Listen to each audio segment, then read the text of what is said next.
And it is September, which means it's National Preparedness Month. In 2021, the Red Cross says more than 40% of Americans were living in a country struck by disaster. That's why the organization is urging everyone to make a safety plan now. And of course, it's especially important here in the Virgin Islands as we are now in peak hurricane season. USVI News' Emily Matson has what you need in order to be prepared. Deadly flooding, fast-moving wildfires, and heat waves across the U.S. The past year, millions of Americans have been affected by climate-related disasters. It can happen to anybody at any time, which makes preparedness all that more important.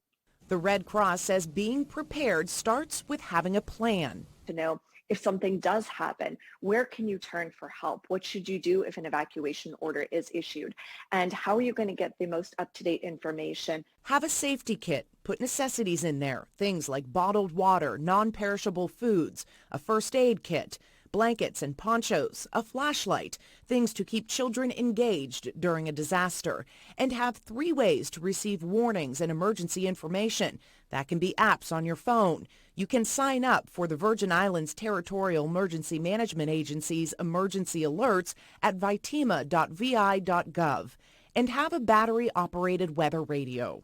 Having the ability to get those warnings as quickly as possible and as many different variations of ways to get those warnings is going to be really pivotal. Families should involve children in the planning so that if there is an emergency, they'll know what to expect. Talk to them about and let them hear the sound of a fire alarm.